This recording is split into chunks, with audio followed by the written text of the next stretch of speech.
Ever wondered who were the early inhabitants of South Africa and what their civilizations were like? Let's take a trip back in time to the rich tapestry of South Africa's indigenous peoples. The San, known as the Bushmen, were the first known inhabitants of this land.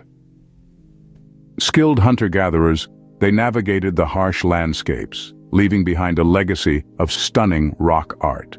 Then came the Khoikhoi, pastoral people who introduced livestock farming to the region. Their interactions with the San resulted in a vibrant exchange of cultures and languages. The Bantu-speaking tribes migrated from Central Africa, bringing with them ironworking skills and advanced farming techniques. They established powerful kingdoms and trade networks, transforming the social and economic landscape. These societies, each with their unique cultures, languages, and ways of life, coexisted, sometimes peacefully and at other times in conflict. These early civilizations laid the foundation for what would become the diverse country we know as South Africa today. So how did South Africa go from indigenous tribes to being a colony of European powers? Well, it all started in the 17th century when Dutch settlers, known as Boers or Afrikaners, arrived on the scene. Seeking to establish a resupply station for ships traveling to the East Indies, the Dutch East India Company set up shop at the Cape of Good Hope, marking the beginning of the Cape Colony. This Dutch outpost wasn't just a pit stop for ships, though. It grew into a full-fledged colony, expanding and pushing indigenous communities off their lands. But the Dutch's reign wasn't unchallenged. In the early 19th century, the British, eyeing the strategic importance of the Cape, annexed the colony in 1806. This power shift didn't just change the ruling party.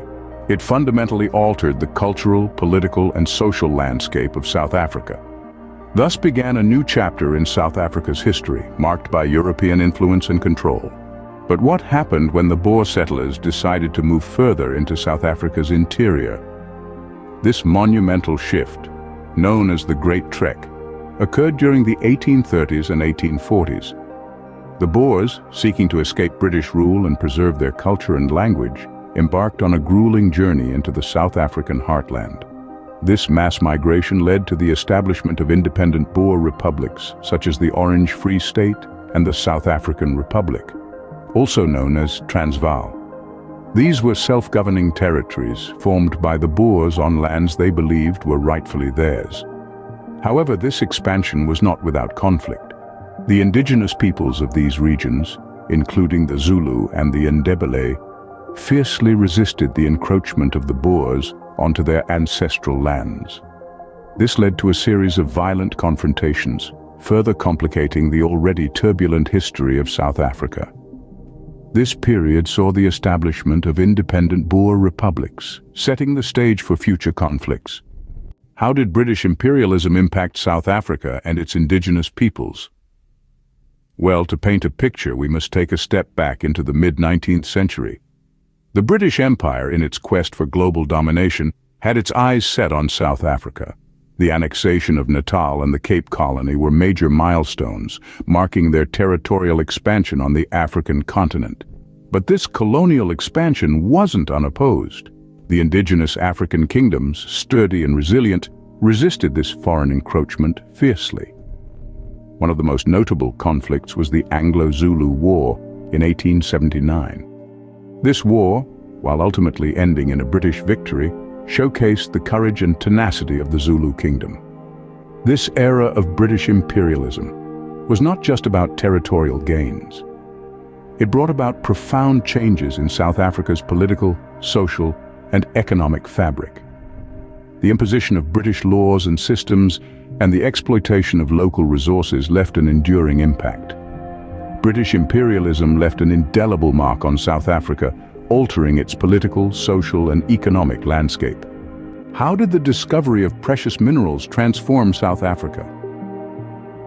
The late 19th century marked a pivotal time in South African history, with the unearthing of diamonds in Kimberley and gold in Johannesburg. These discoveries triggered a mineral rush, with people from all walks of life converging on these areas to make their fortune. This led to the establishment of a migrant labor system, with workers leaving their homes to toil in the mines. But these mineral riches also stoked the fires of conflict, leading to the Anglo-Boer wars between the British Empire and the Boer republics. The first war, from 1880 to 1881, and the second, from 1899 to 1902, were fueled by the struggle for control over these valuable resources.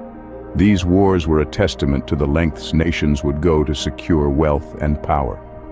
These discoveries and conflicts further exacerbated tensions in South Africa, leading to a period of intense strife. What was life like under apartheid in South Africa? Imagine a world where your every movement is regulated by law, where your neighborhood is determined by the color of your skin, where inequality is not just a social issue, but a state-sanctioned policy. This was the harsh reality for millions under apartheid in South Africa. The National Party government, in power from 1948 to 1994, implemented strict apartheid policies designed to institutionalize racial segregation and discrimination. The infamous pass laws controlled the movement of non-white South Africans, while the Group Areas Act physically separated racial groups into different residential areas. But perhaps one of the most damaging policies was the concept of separate development. This policy not only divided people geographically, but also sought to create separate economies, education systems, and social services for different racial groups, further entrenching inequality and discrimination. Apartheid marked one of the darkest periods in South Africa's history, with deep and lasting impacts. But how did South Africans resist apartheid and fight for their rights? As we delve into the heart of the struggle, we see the rise of formidable resistance movements. The African National Congress, or ANC, played a pivotal role, spearheading campaigns of civil disobedience, protests, and strikes. The ANC's defiance campaign in the early 50s is a notable example, rallying against unjust apartheid laws.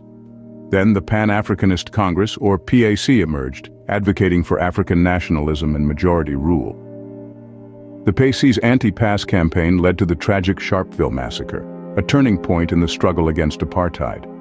Parallel to these movements, the United Democratic Front, or UDF, formed as a coalition of anti-apartheid organizations. The UDF mobilized communities at the grassroots level, further fueling the fight for democracy. Each of these movements, in their unique ways, contributed to the collective struggle against apartheid. These resistance movements sparked a new hope for democracy and freedom in South Africa. So how did Nelson Mandela and other leaders contribute to the end of apartheid? Let's delve into it. Nelson Mandela, a charismatic lawyer and anti-apartheid activist, became a symbol of resistance. His role in challenging the apartheid regime led to his imprisonment in 1964, serving 27 years on Robben Island. But Mandela's story didn't end behind bars. His spirit remained unbroken, his resolve unyielding. In parallel, other leaders also fought valiantly against apartheid. Their combined efforts kept the struggle alive, pushing for international sanctions against the apartheid government. In 1990, amidst escalating pressure, the government released Mandela. His release marked a significant turning point. Mandela and then-President F.W. de Klerk initiated negotiations for a democratic transition, a process filled with delicate balancing acts and intense deliberations. The tireless efforts of these leaders paved the way for the end of apartheid and the beginning of a new democratic South Africa. Their sacrifices brought forth a new dawn, a beacon of hope for millions. What happened after the end of apartheid, and how did South Africa become the Rainbow Nation? Well, the year 1994 marked a historic moment for South Africa. For the first time, the country held democratic elections where everyone, regardless of their race or ethnicity, could vote. It was a turning point, signaling the end of decades of racial segregation and discrimination. And the result? Nelson Mandela, an iconic figure who spent 27 years in prison fighting against apartheid, was elected as the nation's first black president. His inauguration symbolized a new era of hope and change for South Africans. But Mandela's vision was even greater than just political transition. He wanted to create a rainbow nation where all its diverse people could live together in harmony. He envisioned a country that celebrated its multicultural heritage and worked towards reconciliation, unity, and nation building. This marked the birth of a new South Africa, committed to reconciliation, unity, and nation building.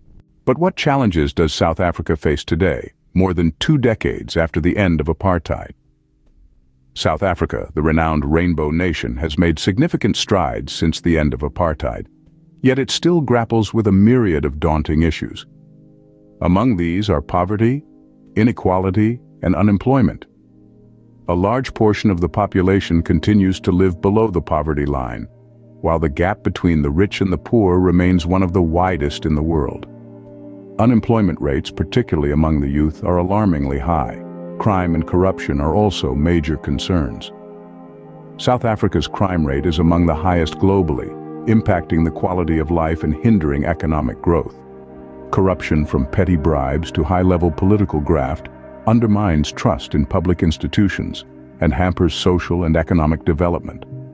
Healthcare issues, especially the HIV/AIDS epidemic, pose significant challenges.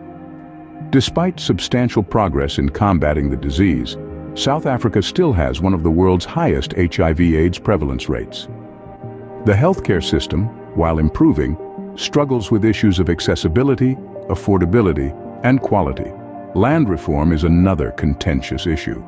The question of how to equitably redistribute land, much of which is still in the hands of a small, predominantly white minority, stirs intense debate and sometimes conflict. Education, a key tool for empowerment and social mobility, faces its own set of challenges.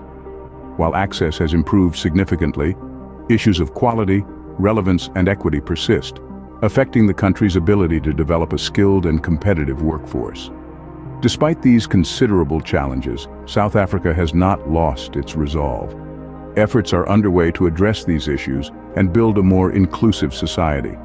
Policies and programs are being implemented to reduce poverty and inequality, create jobs, improve education and healthcare, combat crime and corruption, and advance land reform. The road ahead is undoubtedly steep, but the spirit of the Rainbow Nation is resilient. The same nation that overcame apartheid continues to strive for social justice, equality, and a better life for all its citizens. Despite these challenges, South Africa continues to strive for a more inclusive society, carrying the spirit of the Rainbow Nation into the future.